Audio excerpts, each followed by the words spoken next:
कहानियों की अनोखी दुनिया। लाइक करें, सब्सक्राइब करें मेरे चैनल को और ऐसे ही दिलचस्प अनोखी कहानियाँ देखते रहें। मजेदार सी कहानियाँ आपके लिए। महेश अपने परिवार के साथ एक छोटे से गांव में रहता था। उसके परिवार में उसकी पत्नी रीना और 2 बच्चे थे। महेश अंडे सप्लाई करने का काम करता था। स्वभाव का बहुत ही गुस्सैल और थोड़ा मक्कार किस्म का आदमी था।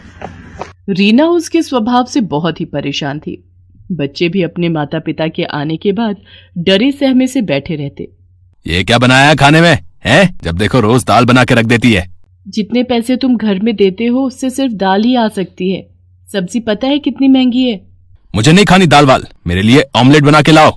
रीना बहस करना सही नहीं समझती और रसोई में जाकर ऑमलेट बना लाती है। फिर बच्चों के लिए भी ऑमलेट बना देती है। माँ, तुमसे अच्छा ऑमलेट कोई नहीं बना सकता। सच में माँ, तुम्हारे जैसा कोई ऑमलेट नहीं बना सकता। कितना टेस्टी होता है। बस बस, इतना सर पर चढ़ाने की जरूरत नहीं है अपनी माँ को। रीना जो कुछ भी करती है महेश को कभी भी पसंद नहीं आता। छोटी छोटी बातों को लेकर वो रीना से लड़ाई करता रहता। एक दिन दोपहर को बच्चे अभी स्कूल से आए ही थे कि एक आदमी रीना के पास भागा भागा आता है। भाभी, महेश दुकान से पैसे चुरा कर भाग गया है और उसने मालिक से कर्जा भी लिया हुआ है। ये तुम क्या कह रहे हो भैया? मुझे तो इस बारे में कुछ भी नहीं पता। और कर्जा किसके लिए? हमें तो कर्जे की कभी जरूरत ही नहीं पड़ी। मैं तो बस आपको बताने चला आया। अभी थोड़ी देर में यहाँ पर पुलिस भी आएगी पूछताछ के लिए। हे भगवान, ये क्या हो गया? मुझे तो कुछ भी नहीं पता। मैं क्या बोलूंगी? उस आदमी ने तो मुझे कभी कुछ बताया ही नहीं। थोड़ी देर में वहां पर पुलिस पहुंच जाती है। वो रीना और बच्चों से पूछताछ करती है, लेकिन पुलिस जान जाती है कि इन लोगों को कुछ भी नहीं पता। इसलिए वो ये बोलकर चले जाते हैं कि अगर वो घर आए तो हमें इत्तला कर देना। पुलिस के जाने के बाद रीना सर पकड़कर बैठ जाती है। दोनों बच्चे आकर उसके आसपास बैठकर दिलासा देने लगते हैं। माँ, तू क्यों परेशान होती है? तेरे को पता ही था ना कि बाबा कैसे थे। हम है ना माँ, सब मिलकर कर लेंगे।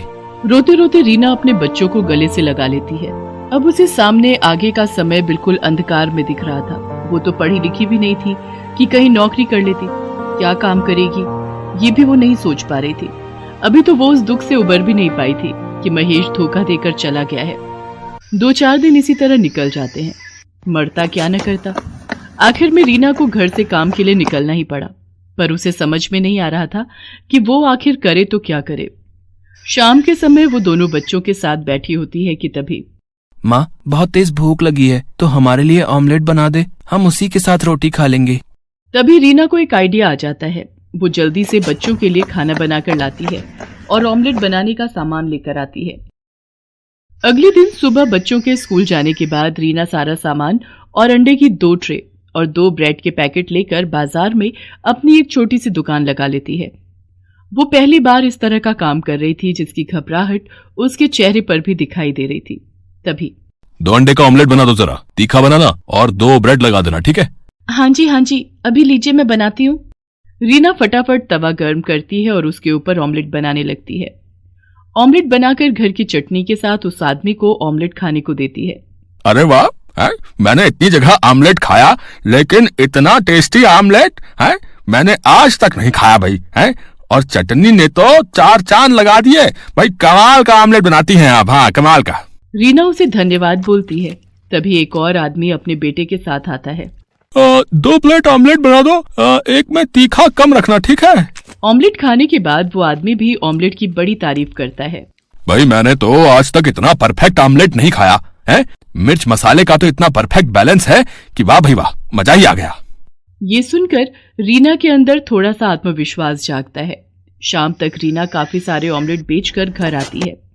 बच्चे घर पर उसका इंतजार कर रहे होते हैं। अपनी माँ को पहली बार काम से आता हुआ देखकर वो दोनों भागकर अपनी माँ के लिए पानी और चाय बना लाते हैं। माँ तो कितनी अच्छी है, तुझे हमारे